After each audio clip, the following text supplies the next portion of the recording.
6 candidats à la présidence ont pris part à un grand débat organisé par l'Association haïtienne des économistes à Royal Oasis ce vendredi pour exposer leur point de vue sur les grandes questions économiques du moment. Il s'agit de Sauveur Pierre-Étienne, Mario Joseph, Georges Brunet, Charles-Henri Becker, Mathias Pierre et Samuel Madistin. Eddy Labossière, l'un des instigateurs de cette discussion, qui s'est montré relativement satisfait, regrette toutefois que certains candidats comme Maryse Narcisse, Jovenel Moïse ou encore Steve Kaoli aient boudé cette opportunité de présenter au public leur agenda. Ça fait de la peine en pile. Pour nous gagner un pays en 2016, des candidats qui pensaient que pour entrer au Palais national, il n'y a pas besoin de faire débat. Ils mettraient bébé à entrer. Il n'y a pas besoin de venir dans le débat. Ce sont des bébés qui probablement vont entrer dans le Palais national. Nous-mêmes, l'association, a fait un effort pour bébés va entrer. C'est peut-être ça nous ouvert espace pour candidats peut-être qui n'ont pas de gros moyens pour aller faire campagne à travers la République. Donc, nous ouvrons espace pour venir exprimer pour la population entendre pour éventuellement aller voter. Parce que c'est très difficile pour faire.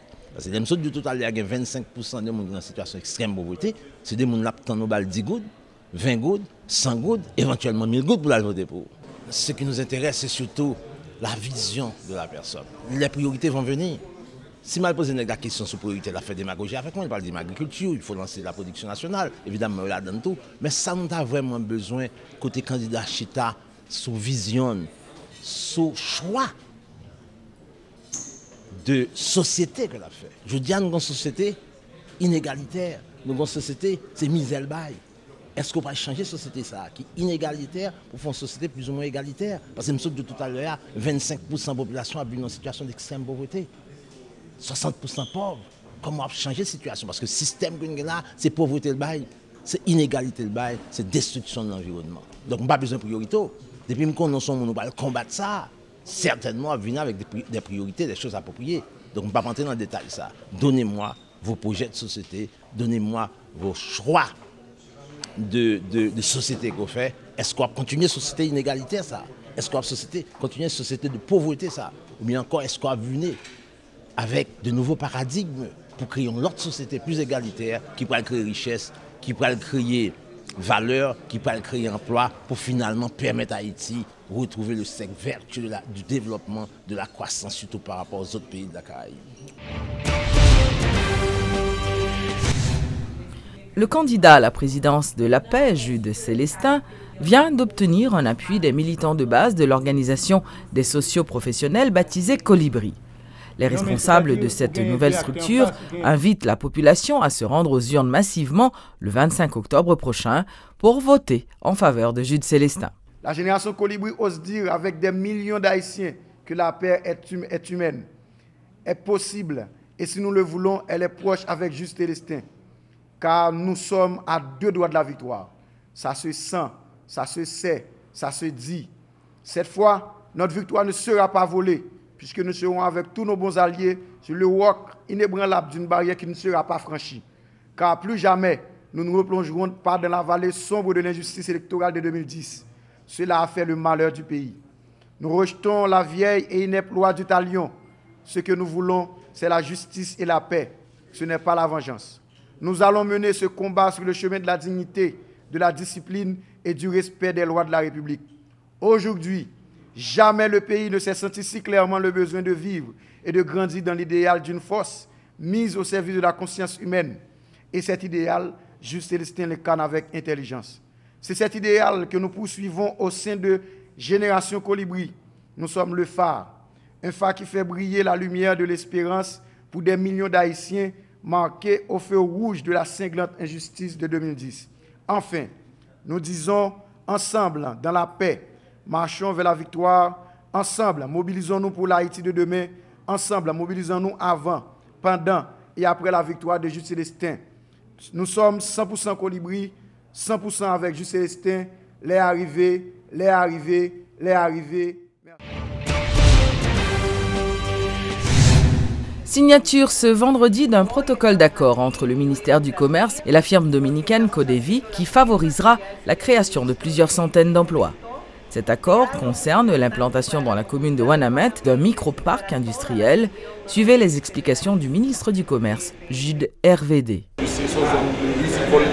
Même le micro-parc, ça, on va disposer de l'espace pour séchage, il va disposer de sécheuse thermique, il va disposer de graineuses, il va disposer de décortiqueuses, autant de choses qui sont capables là, parce que l'investissement privé n'a pas qu'à supporter prix et coût d'équipement ça, on a même micro-parc ça, que l'État construit, limiter l'équipement ça, il faut partenariat public-privé avec la communauté des zones qui prend gestion du micro-parc là, et la population, le producteur capable de bénéficier de ça.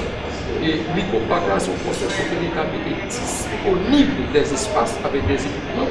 Il faut chercher un partenariat avec une représentation communautaire pour gérer le micro-parc là. Et service au bas là, il y a des coûts et des conditions qui permettent au producteur de tirer beaucoup de profit de ce qu'il fait comme production. Un marché public moderne sera bientôt installé à Saint-Patrick, dans la commune de Delma. Financé par les fonds communaux à travers le Bureau de monétisation et des programmes d'aide au développement, BMPAD, ce projet s'échelonnera sur une période de 9 mois et accuse un budget total de 19 millions de gourdes, selon l'agent exécutif intérimaire Yannick Mézil. Le président Martelly a conseil un mandat pour continuer le travail, pour faire commune venir chaque jour, plus diam, plus belle, plus frais, plus riche. C'est dans l'idée ça, le président Martelly a décidé de nous concourir dans BMPAD pour nous construire un marché moderne qui va permettre conditions à l'environnement marchand qui va dans Saint-Patrick changer. Citoyens dans Delma et marchand dans Dumornay, il y a longtemps y a tant li. Jodi a nous sous chantier, nous travaillons sans prendre souffle pour nous faire bel rêve ça, vient tourner une réalité. Nouveau marché ça pour répondre à toutes normes construction dans marché moderne et la permettre marchand yo pas gagner dans l'aria encore. La permettre yo gérer business yo plus bien dans bonnes conditions de sécurité et l'hygiène, dans respect et dignité. N'a renouveler engagement nous te prend devant marchand yo dans différentes rencontres nous te fait sur projet ça ensemble avec yo. N'a continuer demander yo collaboration yo avec patience yo. Pour travailler à avancer, pressé pour qu'a joindre marché en plus vite pour conditions de travail avec la vie qu'a changer tout bon vrai. Compte déjà parmi celles qui rehaussent. Le président de la République, Michel Martelly, a honoré ce jeudi au Palais national 5 personnalités qui ont marqué, à travers leurs œuvres, le monde musical et artistique haïtien. Il s'agit de André Desjans, Albert Chancy, Boulot Valcourt, Richard Durozo et David Metellus dit Tikoka, qui ont été respectivement élevés au grade de chevalier de l'Ordre national d'honneur et mérite pour leur contribution à l'enrichissement de la culture en Haïti et au rayonnement de la musique haïtienne au-delà des frontières. Au-delà de l'admiration de son œuvre par ses fans, le plus grand bonheur qu'il puisse en tirer, c'est d'inspirer aux générations montantes le goût de l'excellence et de mériter la reconnaissance de la nation. Albert Chancy, Henri Valcourt, notre boulot national, David Metellus, Tikoka tête chargée, André Desjans, des frères Desjans, et Richard Durozo, Papa Compare, se sont dévoués à leur façon à améliorer l'image du pays et à faire briller de tous ses feux la musique du terroir par leurs performances sur les podiums tant nationaux qu'internationaux. Messieurs, mes très chers amis, pour ce grand accomplissement, la nation vous en est aujourd'hui reconnaissante en vous élevant dans l'ordre national honneur et mérite au grade de chevalier. Et c'est avec un grand plaisir que je vous ai remis ici les insignes et parchemins consacrant cette haute distinction. Une distinction plus que méritée. En témoignent vos parcours particuliers ainsi que l'abondant et riche répertoire de compositions musicales que vous avez à votre actif. Je propose ainsi à la jeunesse des modèles auxquels elle peut, avec profit, se référer. Je suis sûr que les générations montantes sauront s'en inspirer au cours de leur vie pour apporter une pierre valable à la construction de cet Haïti de progrès que je travaille à instaurer.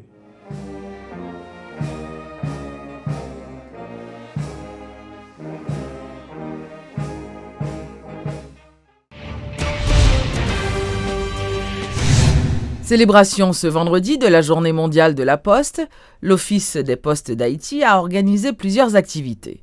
Son directeur général, Karel Alexandre, a, dans son discours de circonstance, déclaré que l'institution continuera à jouer son rôle dans le développement socio-économique du pays.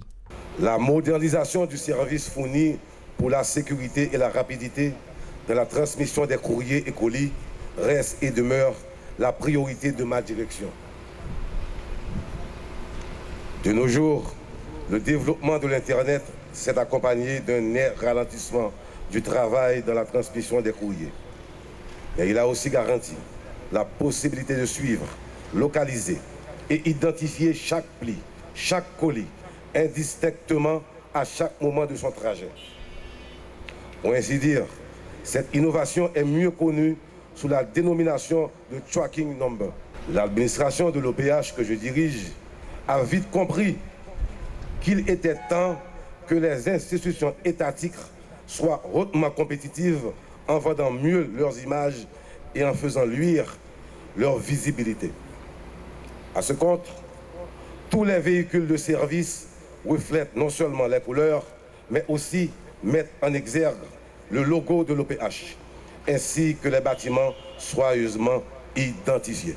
Nous réitérons notre volonté de faire de l'OPH une institution moderne, compétitive, technologiquement avancée et dynamiquement forte. Sur ce, je vous révèle mes vœux les meilleurs de bonnes célébrations de la Journée mondiale de la Poste.